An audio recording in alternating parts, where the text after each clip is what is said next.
everyone. Hello, hello, hello. Hope you all are doing well. This evening, it is time for Constructive Tips with Chris. Got some information that I want to share with you concerning our topic for today, which is, let me fix my camera. That is 3 ways to motivate your teens or help your teens with motivation. So I am going to shed some light on a few things that you must consider, things you want to be mindful of. And then also I'm going to give you those 3 tips that I promised you in order to help you at least get the ball rolling. So let me go ahead and get started. Hey, it's me. Of course, you know who I am, Crystal Lockett Thomas. Please, when you join the video, let me know that you're here by saying hello. Of course, I want to know who's available to watch, who's watching, who's here with me. So just go ahead and let me know you're here. If you're watching this on replay, type in the comments #replay so that I'll know also that you are here.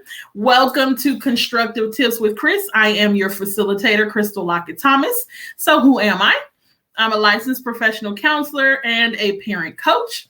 I am here to help empower you in your efforts to parent your tweens, your teens, and young adults. And of course, you all know that I'll be going live each Thursday at 7:30 Central Standard Time in order to drop some gems and nuggets just to make your journey a bit more bearable. As I'm seeing with school starting, things are a little different now. You're kind of getting used to the newness, if you will, with school being back in session. So it's just an adjustment, I'm sure, for everybody. So let's go ahead and get started with our mantra. Say this with me now, of course. No child is perfect. My child should not be perfect, but also no parent is perfect. I don't strive to be perfect. As a parent, I strive to be effective. That is what we want and need, and that is my role in what I am coming to do tonight to help you with. Now, I wanted to start off by saying I did an impromptu live on Sunday, this past Sunday, so it would have been around the 5th, I believe. I did an impromptu live on time management. That was for you and your team. So please, please, please check it out. It is pinned to the top of the group as a featured pin or featured item. So please check that out. I feel like that'll really, really help you. I'm sure that it can help them out, as well, but I think it's transferable so that it can help you as well. The other thing I want to make you remember, be mindful of, is you can ask for me to host a live on a specific topic. So please feel free to do that.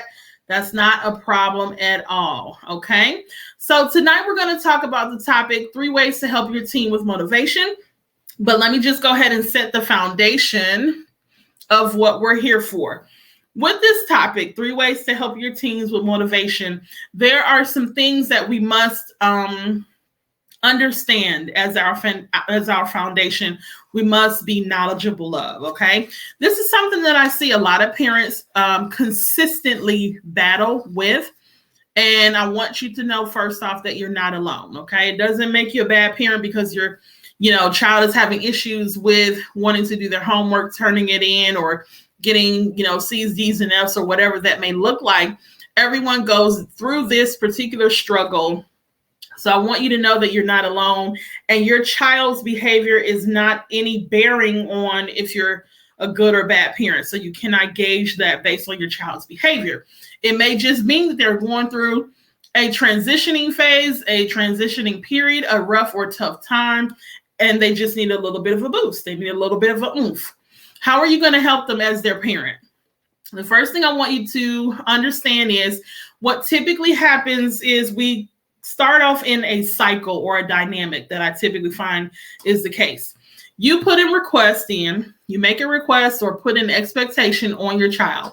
You leave it to them, to expecting them to do it, expecting that they understand that request or expectation and that they will comply. So you're expecting the compliance, you expect that they get it and it's going to get done. And sometime you see that it isn't being done, but you say to yourself, let me give them the benefit of the doubt. Let me have a little patience. They know my request. They know my expectation. I'm going to get done. I'm going to get, the reply and the, consistent compliance that I'm looking for. So let me just give them some time to get it done. After some time goes by, you still see that it isn't being done. They have not complied. They understand the expectation, but they have not done what you've asked them to do. And so this leads you to blow up. You blow up, or even blow in like a tornado, destroying everything in your path. You take away phones. We taking away Xboxes. Give me those keys. You're not driving. You put them on punishment, ground them, whatever it takes. And then, of course, they snap back into gear. They get it into gear. Oops, they comply. My fault, my bad. They become your angel child. They give you no issues. They give you no problems. Once you start relinquishing privileges back and giving back phones and giving back Xboxes, then everything's great and fine and wonderful. And we're in this lull phase of everything's good. Now I got their behavior under control until it happens again. It is a cycle that I see a lot of parents struggle with, where they're like, why can't you just do it without me having to take your Xbox, without me needing to take your phone? Why do I have to go through this? Well, the first thing I want to ask you is, what's wrong with this setup? What's wrong with the setup is you and your child have learned one another's patterns. You are now both stuck in this dynamic, if you will, of relating to one another. She asked me to do something. I'm going to take my time. This is a teen saying that. I'm going to take my time. I'll get it done, or whatever the case may be. You're feeling like they're being disrespectful. They're not hearing you. They're not listening. And therefore, we fall into the, tug of war. I'm going to take something in order to make you comply. Yes, you get the result that you're looking for, but it's only short term. It isn't long term. And so this pattern or dynamic leaves both of you frustrated. Absolutely, is what I typically hear. Most people are frustrated when they're going through this with their teenagers, their tweens, and sometimes even their young adults. So let me help you with some things that you need to understand about your tween or teen in order to break this cycle.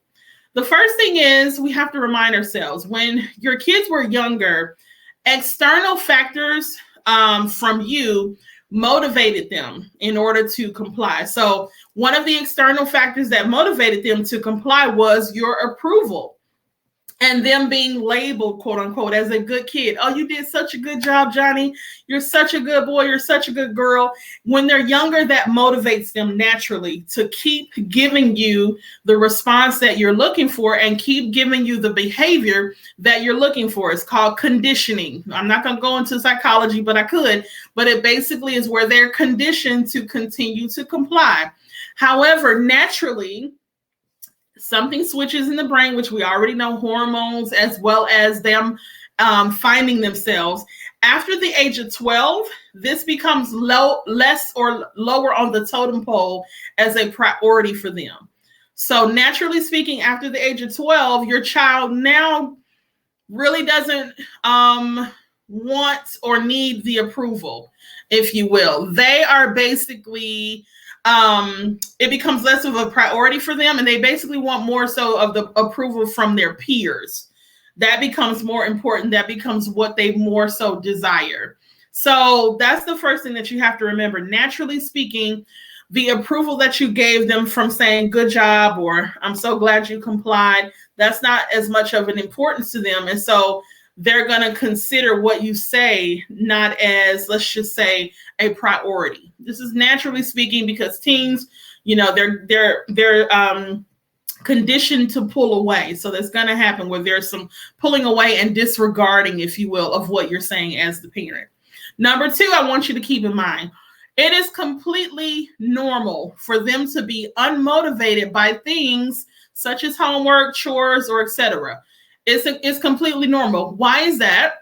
It's completely normal because they are only at this stage, they are typically motivated by their own inner desires, such as I want to play games, I want to hang with my friends, I want to go to the mall, so forth and so on. And so it's going to feel like you're pulling teeth when getting them to do something that doesn't align with their own desires. right? So it's completely normal for them to be unmotivated because that is not aligning with their inner desires, if you will, because again, they're branching away, they're separating themselves, they're testing the waters, and sometimes that does include testing you. All right. The third thing that you have to keep in mind and consider, teens are learning, tweens as well. Teens and tweens are learning emotional regulation. And therefore, motivation is like an emotion. It comes and goes. I'll say it again. Teens are learning emotional regulation, and therefore motivation is like emotions. It comes and goes. So your role as their parent is to help them seize it, help them capture it, help them snag it, that motivation when it does come, when it is there, and also to help them regain it when it's not there. Okay? Because they're still learning emotional regulation, it's going to come and go because motivation is like an emotion. Your role is to help them seize that motivation when it is there and to regain it when it's not. You are teaching them, training them, telling them, helping them, corralling them, modeling for them, empowering them with this particular skill because they're not going to have it. They're not going to have it for quite a while, but it's going to be some drops in the bucket that are going to add up to a river. So it's going to make a difference in the long run, but in the beginning, it may take a little bit more effort from you as their parent to help them get it. All right. So let me give you some 3 tips, like I promised, that you can use in order to move this process along, spark this process, get you out of that phase of yelling and taking things away. They comply, and then we go back to the cycle and we fall back into it all over again. And we keep, going into the cycle. Let me help you with that. First thing, you as their parent are the model, right? So you're going to help them focus on what motivates them internally. What is something that aligns with their inner desires? What is a goal, a dream, an aspiration? What is something that they have that they want to do that they're looking forward to, whether it be short term, such as I want to get a BMW 2016 version V class or whatever, or whether it's long term. I want to play for LSU as the quarterback, and I want to go on a scholarship. Whatever that looks like, you're there to help them focus on what motivates them internally, or even maybe to find out what motivates them internally. This is going to come through probing questions such as, what do you like to do for fun? What do you consider, enjoyable? What do you think you want to do as when you get older? What do you feel like your life will be like once you move out of my house? Where do you see yourself in maybe a year, 5 years, 10 years, things of that nature? Those kind of questions will help them figure it out. Once you help them figure it out, as far as what motivates them internally, make it tangible. Make it tangible. Make it something that they can see, focus on, grasp, or what have you. I would recommend doing that through a vision board. We have vision boards, or some of us choose to do vision boards as adults. Why are we leaving our young people out? They need a vision as well. They need to know what direction they're going to go in and what's going to help them get there. They need to see it posted on their wall every day in order to say, yes, LSU, I'm wearing that purple and gold. It's going to happen.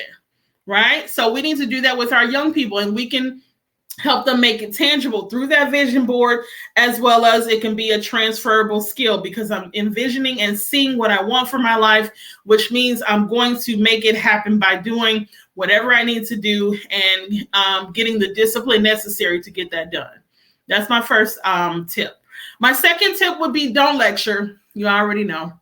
Don't lecture. Because guess what? You wasting your time. Your blood pressure is going up. It's going in one ear and out the other. They're rolling their eyes in their head saying, as soon as she done, I ain't studying nothing she talking about. I'm just going to go upstairs and call my friend, whatever that may look like. So a lecture is not going to help. But talking to them and having a dialogue, calm, collected, cool, let's chat. Let's have a fireside chat. Talking to them and having a dialogue to help them see the importance of something is different.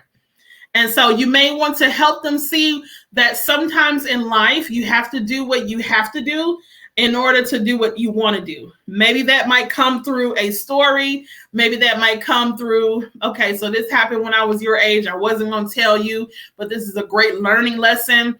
Maybe that may come through one of the TV shows that they watch and you talk about the character, how they had to do what they had to do until they were able to do what they want to do. Maybe you utilize the person that they look up to. So, let's just say Michael Jordan or, Anthony Davis, as far as he's a basketball player, or Cardi B, or whoever it is that they look up to. This is what they had to do in order to get what they wanted to get.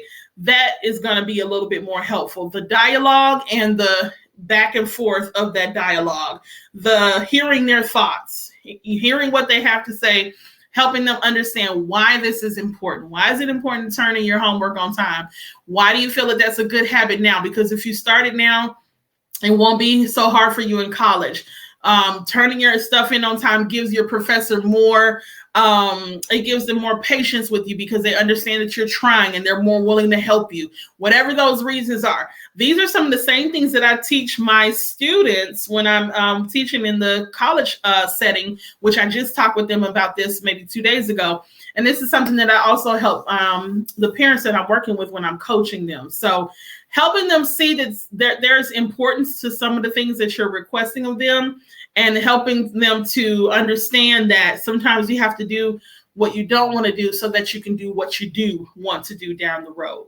All right. My third tip would be, it's so important to praise and positively reinforce what you want to see more of. It is important to praise and positively reinforce what you want to see more of.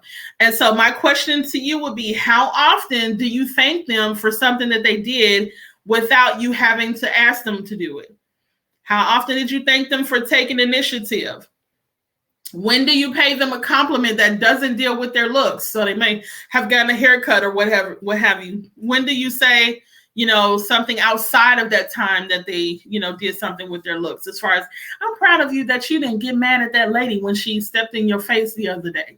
I'm so proud of you that you kept your composure and kept your cool when that lady called you out of your name, or whatever that may look like.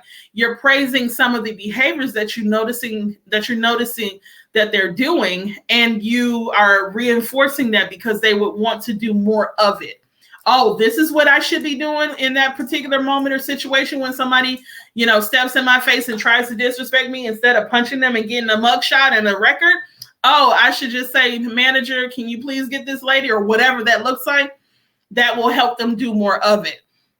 And the other thing I will say is, how often do you tell them that you're proud of them for something specific that they did or how they handled themselves? So positively reinforcing the behavior that you do want to keep seeing is important. So if they stayed motivated and they could have slacked off, or in the past they have slacked off, but this time they did what they were supposed to do, they did study, whatever that may look like, that is what you're going to capitalize on, harp on, magnify, bring attention to, so that they understand, okay, so this is how we can have a better relationship. This is what I need to keep doing in order to have the pride within myself, but in order to not, always have an issue with mom, or for us not to get into an argument, or whatever that may look like. This is what is expected of me. So I'm just going to leave you with those. Start there. I don't want to overwhelm you. There's multiple other tips that I can give you in addition to the 3 that I just listed, but I don't want to overwhelm you. So I want you to start small, because when you start small, then those results are more tangible. But if you do utilize those 3 tips, I really think that you'll see some noticeable results, okay? So help them focus on what motivates them internally. That's number 1. Number 2, don't lecture, but help them see the importance of something, that you sometimes have to do what you have to do in order to do what you want to do. Number 3, praise and positively reinforce the behavior that you want to keep seeing, the behavior that you want them to do more of. All right, start there. So if you want me to do a part 2, I am more than happy to do that.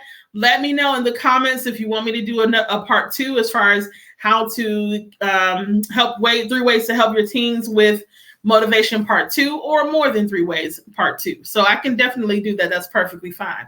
And the last thing I want to leave you with is a reminder. Remember that parenting does not come with an instruction manual. So if you feel like you need more support in breaking down some of these behaviors, if you need some specific tangible pieces of information or tangible techniques that'll help you with your young person, I am more than happy to jump on a free 15-minute call with you in order to give you a quick win and help you to build consistency, communication, and connection with your tween, your teen, or young adult. The link is in the group to schedule that free call. If you don't see it, let me know. It is there. But if you don't see it, let me know. I will be more than happy to send that your way. Okay. All right, guys. I hope this has been helpful. It has been real. It has been fun. I will see you on the next go round. All right. Bye.